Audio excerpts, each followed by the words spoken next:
Next up, let's look at an example. Assume that Jackman County has budgeted or appropriated, so they are planning on spending $400,000 for the purpose and the purchase, of 2 sanitation trucks at the beginning of the year. Then assume that a purchase order is issued to purchase the 2 trucks at an estimated cost of $180,000 each. All right, so these examples are going to have us see different amounts, right? So we budgeted 400, they actually were a little bit less each. How much did, maybe we got an additional discount. Well, let's see how this plays out. So we originally budgeted 200,000 for each, but there's no journal entry there, right? There's no journal entry. The actual cost was 180 each.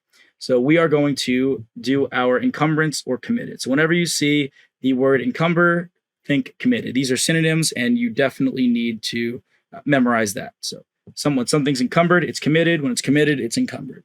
We'll see this in the levels of restriction for cash. This is when a government actually itself internally restricts funds to be used for something.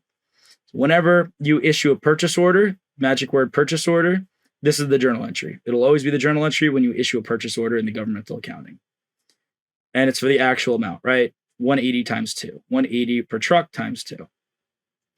Now, when the actual invoice is received for one of the trucks at an actual cost of 176, so not for 180, it's a little less actually, which is nice. What are we going to do? Well, the entry to the encumbrances account is reversed and the actual expenditure is recorded. Assume that the second truck is back ordered, so we're just dealing with the first truck.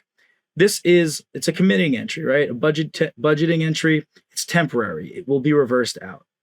And how are we going to reverse that out? I'll show you right here.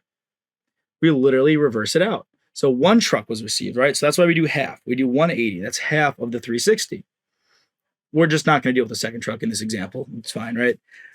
So yeah, we reverse out one of those trucks for 180, and now we're recording the actual expenditure. In corporate accounting, we skip this step. We don't need to do this encumbrance. So this is new. This is not what you'd see in corporate accounting, but this is. Because when we actually buy the truck in corporate accounting, we debit expenses. The word here is expenditures because that's just the word we use for expenses in governmental fund accounting. And we would credit accounts payable. But the word here is vouchers payable. Just slight differentiations, right? Just practice and memorize. I don't even want to say memorize. Just get familiar with the terms that we use instead. It's totally fine. It's nothing too crazy. So this is for the actual amount of the expense, 176 for that 1 truck.